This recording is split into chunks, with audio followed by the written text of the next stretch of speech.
সুপ্ৰভাত good morning ৰাতিপুৱা 6টা বজাৰ মানা চেনেললৈ আপোনালোকক স্বাগতম কৰিছোঁ।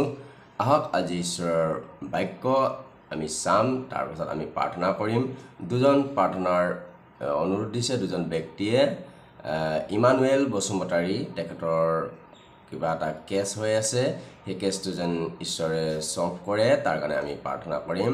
আৰু টুনটুন বৰা, তেখেতৰ মানি বেগটো হেৰাইছে, তাতে ইম্পৰ্টেণ্ট কাগজ পত্ৰ আছে জৰুৰী, যেন ঈশ্বৰে সেইটো যেন পায় সোনকালে তেওঁলোকে, তাৰ কাৰণে আমি প্ৰাৰ্থনা কৰিম। আজি আমি চাম বিধানত ঈশ্বৰে কি বুলি কৈছে। যিটো তৰা যীশু জন্মৰ সময়ত ওলাইছিলে আৰু আমি নতুন নিয়মত পাওঁ মথিয়ে লিখা 2 অধ্যায়ত, সেই তৰাটোৰ বিষয়লৈ বিধানত কি বুলি কৈছে আমি তাক চাম। গণনা পুস্তক 23 অধ্যায় 17 পদ পবিত্ৰ বাইবেল শাস্ত্ৰত লিখা আছে। বাকীখিনি আপোনালোকে বাইবেল শাস্ত্ৰত পঢ়িলে ভালদৰে জানিব বুজিব পাৰিব। মই তেওঁক দেখিছোঁ কিন্তু বৰ্তমানে নাই, তেওঁক দৰ্শন পাইছোঁ কিন্তু তেওঁৰ ওচৰত থকা নাই। জাকোবৰ মাজৰ পৰা এটা তৰা উদয় হ'ব, ইছৰাইলৰ মাজৰ পৰা এক ৰাজদণ্ড উঠিব।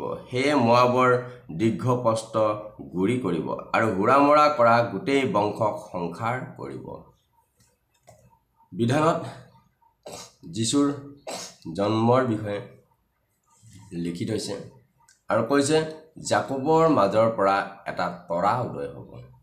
সেই তৰাটো কেতিয়া উদয় হৈছিলে আৰু এই তৰাটো যেতিয়াই উদয় হ'ব তেতিয়াই এই পৃথিৱীত ত্ৰাণকৰ্তাৰ জন্ম হ'ব বুলি পেলাই পবিত্ৰ বাইবেল শাস্ত্ৰত বিধানত পুৰণা নিয়মত ঈশ্বৰে আগতেই যীশু নহাৰ আগতেই জনাই থৈছে আৰু কৈছে যে তেওঁৰ মাজৰ পৰা এক ৰাজদণ্ড উঠিব বুলি কৈছে। আৰু যদি আমি নতুন নিয়মত ইয়াত চাওঁ এই কথাষাৰে, তেনেহ'লে নতুন নিয়মত মথিয়ে লিখা 2 অধ্যায় 1 পদৰ পৰা আপোনালোকে পঢ়িলে পাব 1 পদৰ পৰা 11 পদ। হেৰোদ ৰজাৰ দিনত যিহুদিয়া বেথলেহেমত যীশুৰ জন্ম হলত চোৱা, পূব ফালৰ পৰা কেইজনমান জ্যোতিষী পণ্ডিতে জেৰুজালেমলৈ আহি সুধিলে, যিহুদীবিলাকৰ যি ৰজা জন্মিল তেওঁ ক'ত? কিয়নো আমি তেওঁৰ তৰা পূব ফালে দেখা পাই তেওঁক প্ৰণিপাত কৰিবলৈ আহিলোঁ। হেৰোদ ৰজাই এই কথা শুনিলত তেওঁৰ আৰু তেওঁৰে সৈতে গোটেই জেৰুজালেমৰ উগুল থুগুল লাগিল। তাতে তেওঁ সকলো প্ৰধান পুৰোহিত আৰু মানুহবিলাকৰ অধ্যাপকসকলক গোটাই সুধিলে, খ্ৰীষ্ট কোন ঠাইত জন্মিব? তেতিয়া তেওঁলোকে ক'লে, যিহুদিয়াৰ বেথলেহেমত, কিয়নো ভাৱবাদীৰ দ্বাৰাই এইদৰে লিখা আছে, হে যিহুদা দেশৰ বেথলেহেম, যিহুদাৰ অধিপতিৰ মাজত তুমি কোনো মতে আটাইতকৈ সৰু নোহোৱা, কিয়নো তোমাৰ মাজৰ পৰা এজন অধিপতি ওলাব, তেওঁ মোৰ ইছৰাইলৰ লোকক প্ৰতিপালন কৰিব।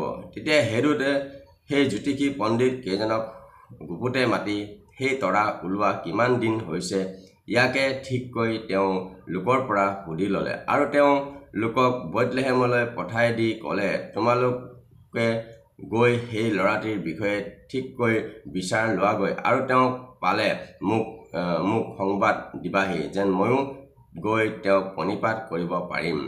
তেওঁলোকে ৰজাৰ এই কথা শুনি গ'ল। তাতে চোৱা, যি তৰা তেওঁলোকে পূব ফালে দেখিছিল সেই তৰা তেওঁলোকৰ আগে আগে গৈ ল'ৰাটি থকা ঠাই পাই তাৰ ওপৰত ৰৈ থাকিল। সেই তৰা দেখি তেওঁলোক মহা আনন্দৰে অতিশয় আনন্দিত হ'ল আৰু ঘৰৰ ভিতৰলৈ সোমাই গৈ তেওঁৰ মাতৃ মৰিয়মে সৈতে ল'ৰাটিক দেখি তেওঁক দণ্ডবস্ত্ৰে প্ৰণাম কৰিলে আৰু নিজৰ নিজৰ বহুমূল্য বস্তুৰ টোপোলা মেলি সোণ, ধূনাঠা আৰু গন্ধৰৱ তেওঁক উপহাৰ দিলে।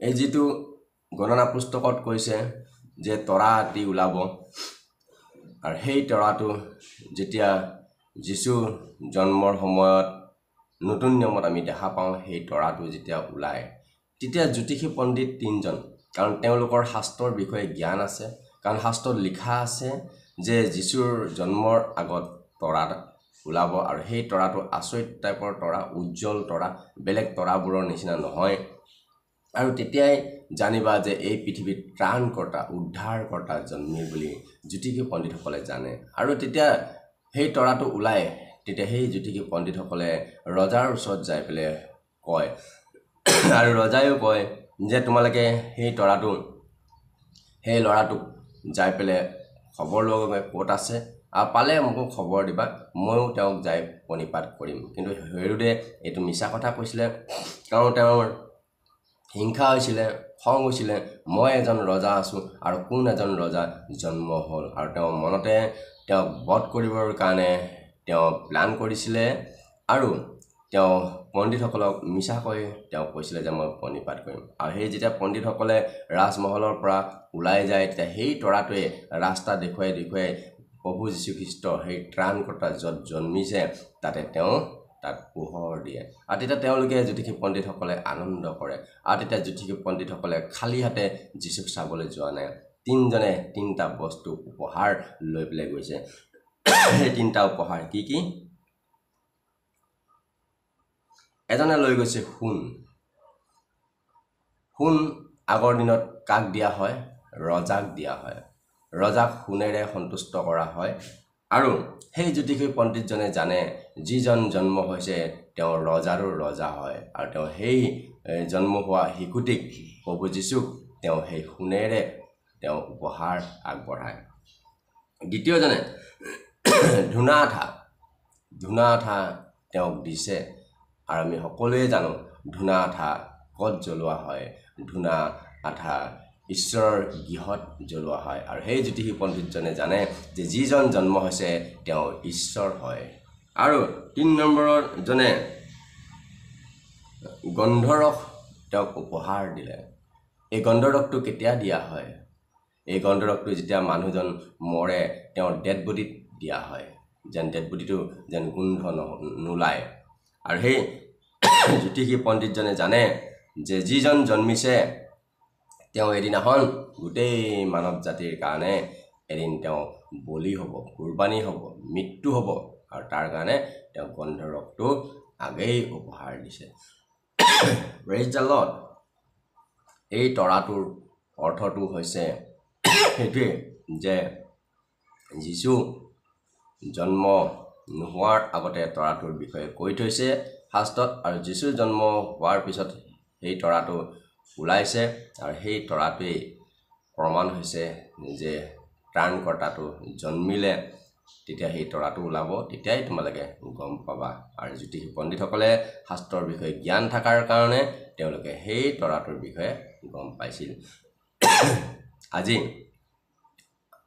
খ্ৰীষ্টৰ পৰিয়ালৰ ঘৰত যেতিয়া বৰদিন আহে তেতিয়া তৰাটো কিহৰ কাৰণে লগাই থয় তৰাটো ওলমাই থয় এই তৰাটোৰ অৰ্থ হৈছে যি ঘৰ পৰিয়ালত সেই তৰাটো লগাই থয় সেই ঘৰ পৰিয়ালতেই এটা খ্ৰীষ্টৰ পৰিয়াল আছে আৰু তাতেই যীশু আছে বুলি পেলাই তাতে এটা প্ৰমাণ হিচাপত সেই তৰাটো দিয়া হয় তেওঁলোকে তৰাটো লগায় আৰু তৰাটো দেখি পেলাই মানুহে গম পায় যে ইয়াতে এঘৰ খ্ৰীষ্টৰ পৰিয়াল ইয়াতে আছে ধন্যবাদ দিছোঁ মহান বাক্যৰ বাবে যি বাক্যৰ যোগেদি আমাক পুৰণা নিয়মতে যীশুখ্ৰীষ্টৰ জন্মৰ বিষয়ে জনাই থৈছে আৰু নতুন নিয়মতো জনাইছে তাৰ বাবে আপোনাক ধন্যবাদ দিছোঁ এটা কাহিনীৰ যোগেদি আপোনাৰ জীৱনত এটা উৎসাহমূলক মই দিব বিচাৰোঁ 3ডাল গছ আছিলে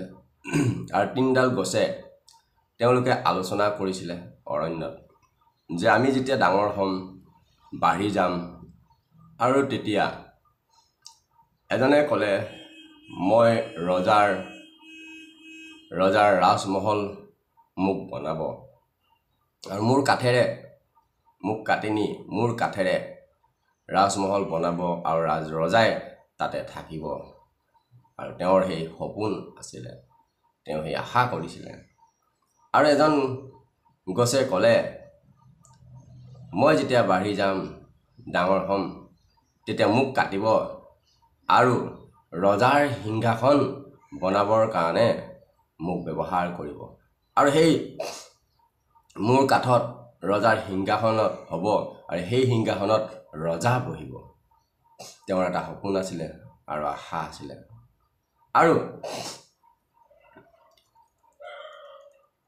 ৩ নম্বৰজনে ক'লে যে মোক যেতিয়া মই ডাঙৰ হ'ম, মই বাঢ়ি যাম, মোক কাটিব আৰু ৰজাৰ ৰাজমহলত মোক ৰজাই নি পেলাই তেওঁৰ কাৰণে এটা আলমাৰি বনাব, গডৰেজ, আৰু তাতে ৰজাৰ যি বস্ত্ৰ, যি কাপোৰ তাতে ওলমাই থ'ব।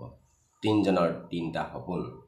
আৰু অৱশেষত ৩ডাল গছকে কটা হ'ল। এজনক কাটি পেলাই এটা গোহালি ঘৰ বনালে, যি নেকি তেওঁৰ সপোন আছিলে ৰজাৰ অট্টালিকা হ'বৰ কাৰণে। আৰু তেওঁৰ মনটো মৰি গ'ল আৰু তেওঁৰ সপোন ভাঙি গ'ল। মই কি ভাবিছিলোঁ আৰু মোৰ কি হৈ গ'ল? মই ভাবিছিলোঁ অট্টালিকা মোক বনাব আৰু মোক সামান্য গোহালি ঘৰ বনাই থ'লে, তাতে গৰু ছাগলী থাকিবৰ কাৰণে। দ্বিতীয় গছডাল কাটি পেলাই এখন নাও বনালে আৰু তেওঁৰো মনটো ভাঙি গ'ল। মোৰ সপোন আছিলে ৰজাৰ সিংহাসন মোক বনাব, ৰজা মোৰ তাত বহিব, কিমান আশা আছিলে, তেওঁৰ আশা ভাঙি গ'ল। কাৰণ সাধাৰণ নাও এখন বনালে তাত মাছমৰীয়া সকলেহে উঠি পেলাই মাছ মাৰিব আৰু তেওঁৰ মনত দুখ। তৃতীয় গছজোপা কাটিলে, তাক 2 টুকুৰা কৰি পেলাই 2 ফাল্লা কৰি পেলাই পেলাই থৈ দিলে আৰু মনত দুখ। মই কি ভাবিছিলোঁ, মই ৰজাৰ ঘৰত অট্টালিকাত মোক গডৰেজ বনাব আৰু তাতে ৰজাৰ কাপোৰ ওলমাই থ'ব, আৰু তেওঁৰ আশা তাতেই নিৰাশা হৈ গ'ল। 3ডাল গছৰ সপোন চুৰমাৰ হৈ গ'ল। কিন্তু তেওঁলোকে নাজানে, যি গছজোপা কাটি পেলাই গোহালি ঘৰ বনালে তেওঁৰ মনত বহুত দুখ। আৰু তেওঁ নাজানে যে তেওঁৰ সেই গোহালি ঘৰত যে সৃষ্টিকৰ্তা ঈশ্বৰে জন্ম ল'ব, তেওঁ সেইটো গম পোৱা নাছিলে। Praise the lord. যিদিনাখন তেওঁৰ সেই গোহালিত সৃষ্টিকৰ্তাই জন্ম ল'লে, ৰজাৰো ৰজাই জন্ম ল'লে, তেতিয়াহে তেওঁ সেই ঈশ্বৰৰ মহান দয়াটো তেওঁ গম পালে। আৰু যিজনে ভাবিছিলে সিংহাসন হ'ম বুলি পেলাই, ৰজা মোৰ সিংহাসনত বহিব, তেওঁক নাও বনাই দিলে। আৰু তেওঁ নাজানে যে সেই নাৱত সৃষ্টিকৰ্তা ঈশ্বৰ এদিন 12জন শিষ্যৰ লগত বহিব। হালেলুয়া। আৰু যেতিয়া সেই যীশু 12জন শিষ্যৰ লগত বহিলে সেই নাৱত, তেতিয়া সেই নাৱে গম পালে যে ঈশ্বৰৰ মহান দয়াটো। যিজোপা গছ কাটি পেলাই 2 ফাল্লা কৰি পেলাই থৈ দিলে, নিৰাশা হৈ থাকিল। তেওঁ নাজানে যে তেওঁৰ সেই 2ডাল ফালি থোৱা, পেলাই থোৱা কাঠক আনি পেলাই ক্ৰুচ বনাই পেলাই, তেওঁৰ সেই ক্ৰুচত মহান সৃষ্টিকৰ্তা ঈশ্বৰে সমস্ত মানৱ জাতিৰ কাৰণে বলি হ'ব, তেজ দিব, তেওঁ সেইটো জানা নাছিলে। আৰু যেতিয়া সেই তেওঁৰ 2ডাল ফালি থোৱা কাঠত ক্ৰুচ বনাই পেলাই সৃষ্টিকৰ্তা ঈশ্বৰে যেতিয়া কুৰবানী দিলে সকলো মানৱ জাতিৰ কাৰণে, তেতিয়াহে তেওঁ গম পালে তেওঁৰ ঈশ্বৰৰ মহান দয়াটো। Praise the lord. আপোনাৰ জীৱনত বহুতো আশা আছিলে, বহুতো আশা আছে, বহুতো সপোন আছে, বহুতো সপোন আপোনাৰ চুৰমাৰ হৈ গৈছে, বহুতো আশা আপোনাৰ চুৰমাৰ হৈ গৈছে। আপুনি হতাশ নিৰাশ নহ'ব। যেনেকৈ সেই 3জোপা গছে মন ভাঙি গৈছিলে, তেনেকৈ আপুনি মন নাভাঙিব। আপুনি নাজানে কোন সময়ত ঈশ্বৰে আপোনাৰ জীৱনত মিৰাকাল কৰিব পাৰে, কোন সময়ত আপোনাৰ জীৱনত ঈশ্বৰে মহিমা কৰিব পাৰে, আপুনি সেইটো নাজানে। কেৱল আপুনি বিশ্বাসত, প্ৰাৰ্থনাত আৰু ঈশ্বৰৰ বাক্য অনুসাৰে আপুনি থাকক। সেই গছ 3জোপাই যেনেকৈ ভাঙি গৈছিলে মন, আৰু যেতিয়া তেওঁৰ সেই আশাত যেতিয়া সৃষ্টিকৰ্তাই যেতিয়া বহিছিলে, তেতিয়াহে তেওঁলোকে ঈশ্বৰৰ দয়াটো গম পাইছিলে। আজি বহুতে মন ভাঙি ছুইচাইড ৰাস্তা লৈ লৈছে, ছুইচাইড হৈ গৈছে। বহুতৰ মনত এতিয়াও আছে মই জীয়াই থাকি আৰু লাভ নাই, মোৰ আশা নাই, এনেকুৱা বহুতৰ মনত ভাৱ আহিব পাৰে। কিন্তু আপুনি য'ত আশা নাই বুলি ভাবিছে, ঈশ্বৰে তাতেই আপোনাৰ কাৰণে আশা কৰিব পাৰে। Praise the lord. কেৱল আপুনি বিশ্বাসত থাকিব পাৰে। মোৰ জীৱনটো মই বেকাৰ বুলি ভাবিছিলোঁ, বেকাৰ এই পৃথিৱীলৈ মোক ঈশ্বৰে পঠালে, বেকাৰ জন্ম হ'ল বুলি ভাবিছিলোঁ। কিন্তু যেতিয়া সেই সৃষ্টিকৰ্তা ঈশ্বৰ মোৰ জীৱনত জন্ম হ'ল, তেতিয়াহে মই নিজৰ পৰিচয়টো, নিজৰ মূল্যটো মই বুজি পালোঁ। ঠিক তেনেদৰে যেতিয়া নাওখনত যেতিয়া সৃষ্টিকৰ্তা বহিলে, তেতিয়াহে নাওখনে বুজি পালে নাওখনৰ মূল্য। যেতিয়া সেই গোহালি ঘৰটোত সৃষ্টিকৰ্তা জন্মিল, তেতিয়া সেই গোহালি ঘৰটোৱে গম পালে যে তেওঁৰ মূল্য। তেনেকৈ সেই ক্ৰুচডালে গম পালে যে তেওঁৰ মূল্য। আজি সেই ক্ৰুচডাল গোটেই জগতত প্ৰত্যেক মানুহে তেওঁক মানে। Praise the Lord. ধন্যবাদ দিছোঁ সুন্দৰ বাক্য, সুন্দৰ টেষ্টিমনিৰ কাৰণে। ঈশ্বৰে আপোনালোকক আশীৰ্বাদ কৰক। এই চেনেলটো আপুনি ইউটিউব আৰু ফেচবুকৰ যোগেদি পাব। প্ৰাৰ্থনাৰ অনুৰোধ থাকিলে আপুনি প্ৰাৰ্থনা জনাব পাৰিব, আমি আপোনালোকৰ কাৰণে প্ৰাৰ্থনা কৰিম। আহক, যি দুজনৰ কাৰণে প্ৰাৰ্থনাৰ অনুৰোধ দিছে, এইখিনি সময় মই পাষ্টৰহঁতক দিছোঁ। প্ৰাৰ্থনা কৰিম। এই চেনেলৰ মাধ্যমেদি সকলোকে খ্ৰীষ্ট প্ৰেমৰ নমস্কাৰ যাচিছোঁ। আহক, ঈশ্বৰক ধন্যবাদ দিওঁ এটা সুন্দৰ দিন দিয়াৰ কাৰণে। হয়, আজি পিতাই যদি আমাক আশীৰ্বাদ নকৰে, তেনেহ'লে আমি আজি এই অনুষ্ঠানটো উপভোগ কৰিব নোৱাৰিলোঁ হয়। ঈশ্বৰৰ ইচ্ছা হয়। আহক, আমি সকলোৱে প্ৰভুৰ ওচৰত প্ৰণিপাত কৰিম, প্ৰভুক আমি প্ৰাৰ্থনা কৰিম। প্ৰভুৱে আমাৰ প্ৰাৰ্থনা সদায় শুনি থাকে আৰু সকলো সময়তে তেওঁ নিজৰ ইচ্ছা অনুসাৰে উত্তৰ দিয়ে। গতিকে আমি সকলোৱে চকু মুদিম। আৰু বিশেষকৈ দুজন বিশ্বাসীয়ে প্ৰাৰ্থনাৰ অনুৰোধ দিছে। এজন হৈছে ইমানুৱেল বসুমতাৰী। তেখেতৰ এটা কেছ আছে, মেজৰ কেছ বুলি কৈছে। তেখেতে যেন সেই কেছ মোকৰ্দমাত যেন তেওঁ যেন ৰেহাই পায়, প্ৰভুৱে যেন তেওঁক আশীৰ্বাদ কৰে, তাৰ নিমিত্তে প্ৰাৰ্থনা কৰিম। দ্বিতীয়তে টুনটুন বৰা, তেওঁ যিটো মানি বেগ হেৰাইছে, মানি বেগত তেওঁৰ ইম্পৰ্টেঞ্চ কাগজ আছিলে, সেই মানি বেগটো যেন প্ৰভুৱে আকৌ উলিয়াই দিব পাৰে, তাৰ কাৰণে আমি প্ৰাৰ্থনা পূৰণ কৰিম। আহক, সকলোৱে আমি প্ৰণিপাত কৰিম।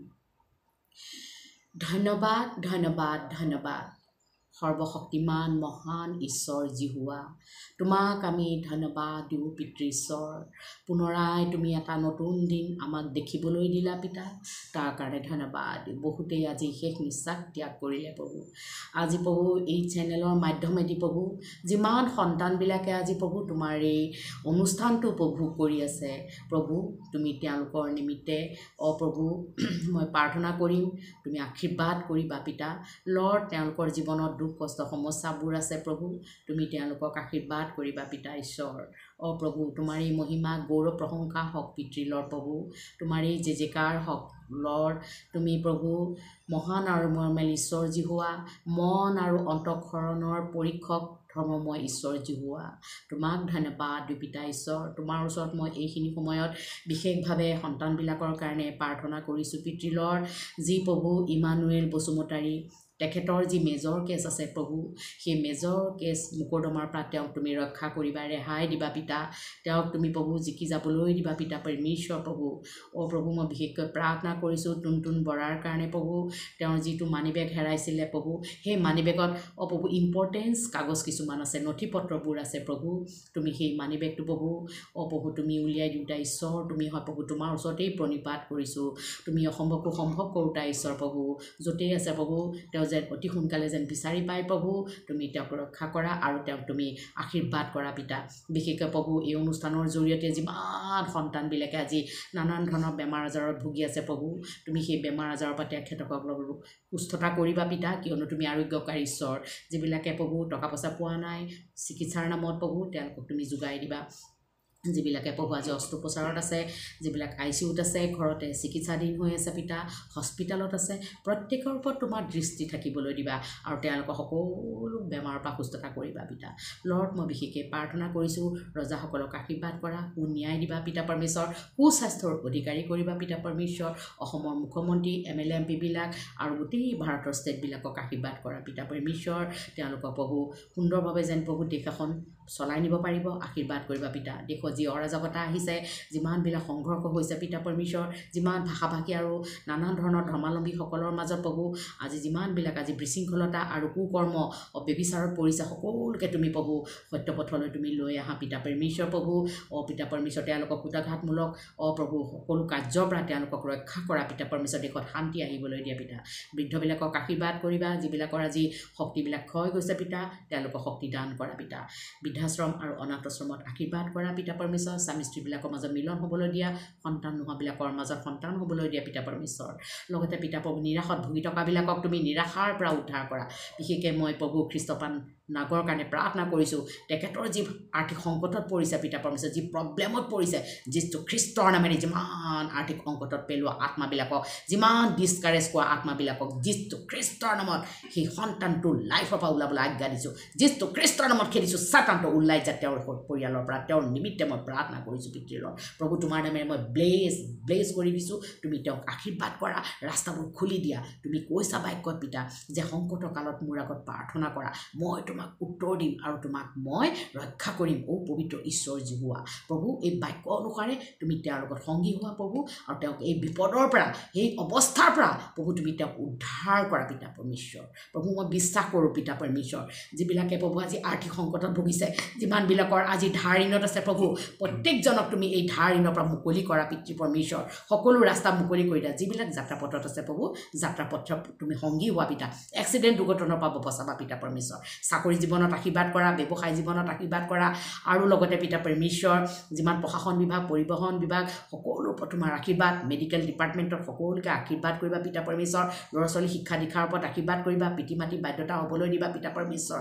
লগতে পিতা পৰমেশ্বৰ যিমান সন্তান হোৱা নাই সন্তান দিবা পিতা পৰমেশ্বৰ যিবিলাকে মৃত্যুৰ লগত যুঁজি আছে মৃত্যুৰ দুৱাৰ দৌৰ পৰা উদ্ধাৰ কৰা পগলাবিলাকক সুস্থ মস্তিষ্ক দিয়া ৰিহেবত আশীৰ্বাদ কৰা আৰু জেলত থকাবিলাকক আজাদ দিয়া পিতা পৰমেশ্বৰ মানসিক ৰোগত ভুগি থকাবিলাকক আশীৰ্বাদ কৰা স্বামী স্ত্ৰীবিলাকৰ মাজত তুমি মিলন আৰু তেওঁলোকৰ মাজত বুজাবুজি প্ৰেম আনন্দ দিবা বিবাহ পাশত আবদ্ধ হ'বলৈ গৈ থকাবিলাকক তুমি সকলো ৰাস্তাবোৰ মুকলি কৰি দিয়া পিতা দাম্পত্য জীৱনত আশীৰ্বাদ কৰিবা পিতা ধন্যবাদ দিছোঁ পিতা পৰমেশ্বৰ প্ৰভু তুমি সুন্দৰভাৱে আশীৰ্বাদ কৰিলা তাৰ কাৰণে ধন্যবাদে প্ৰাৰ্থনা ত্ৰাণকৰ্তা প্ৰভু যীশুৰ নামত খুজিছোঁ amen praise the Lord praise the Lord praise the Lord ধন্যবাদ দিছোঁ আপোনালোকৰ বহুমূলীয় সময়খিনি ৰাতিপুৱাৰ ঈশ্বৰৰ মান্না চেনেলত দিয়াৰ বাবে ঈশ্বৰে আপোনালোকক আশীৰ্বাদ কৰক আপোনাৰ পৰিয়ালক আশীৰ্বাদ কৰক আপোনাৰ ল'ৰা ছোৱালীক আশীৰ্বাদ কৰক আজিলৈ আমি ইয়াতে এৰিছোঁ অহাকালি আকৌ ৰাতিপুৱা 6টা বজাত আমি লগ হ'ম পুনৰাই আজিৰ দিনটো মংগল হওক শুভকামনা হওক হাতত লোৱা কামবোৰ ঈশ্বৰে আপোনালোকৰ সফল কৰক ধন্যবাদ দিছোঁ আজিলৈ নমস্কাৰ